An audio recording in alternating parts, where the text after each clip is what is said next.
Bitcoin. Still up, though, about 6% this week. Joining us right now with more on that and want to get his thoughts on everything going on in the markets is Mike Novogratz. He is Galaxy founder and CEO. Mike, let's start with this report.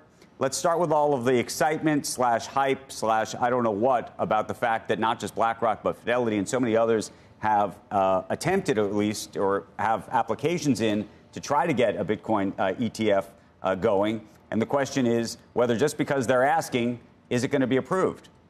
Yeah, it's going to get approved. We actually think, we're partnered with Invesco on an application. We think it happens this year in 2023. All the indications of dealing seem to be heading in the right direction. And that's, from what's Mike, though, because I don't want people to, Mike, people are going to say he's talking his book. He owns a lot of Bitcoin. He wants this to happen, obviously. What would you pinpoint and specifically suggest that you're seeing around the approval process that is somehow different today than it was a year ago, than it was 2 or 3 years ago?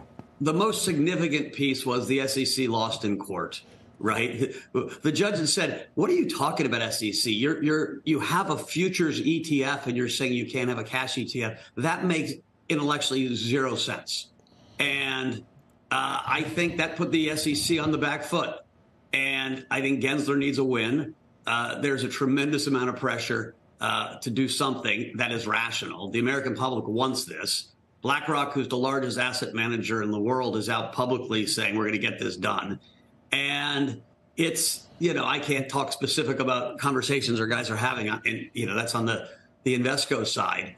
But talking to all the other people, it just feels like the dialogue with the SEC is all heading in the right direction. But when you say the dialogue with the SEC, have you seen a shift, a fundamental shift in the way the SEC, anecdotally, I imagine, would have to be the only way you'd know this, has changed the approach to thinking about this in light of that lawsuit, which is to say, Lena Khan has lost lawsuits before. In her agency at the FTC, that hasn't shifted the way she thinks about antitrust regulation in the United States.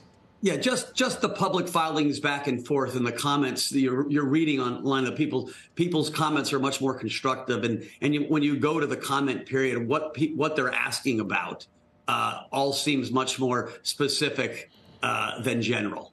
And that seems to be a good sign. We'll see. I don't have a crystal ball. This is my intuition. Right. By the way, do you have any thought on what happened during this week and how that report came about? I know that organization is planning to investigate how the report was written, but there's some people that are anxious or worried that there's manipulation at play. The last day for the SEC to file an appeal on that suit came and went. And so there was some expectation or excitement. And, Cointelegraph, I believe, put out an errant report.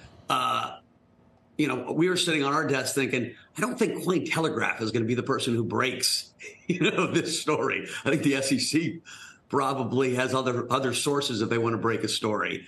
And so I was a little skeptical myself.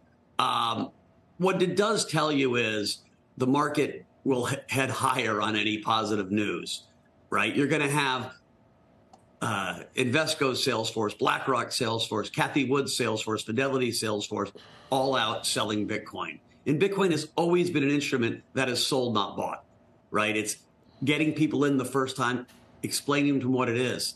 I think by far the most bullish thing that happened was Larry Fink on TV saying, don't worry about that rumor where Bitcoin's going up because people see it as a store of value and as a flight to quality asset. That's the largest asset manager in the world. And it's no longer talking about how it works or why it's important. It's just a recognized macro asset. And that's a huge psychological shift.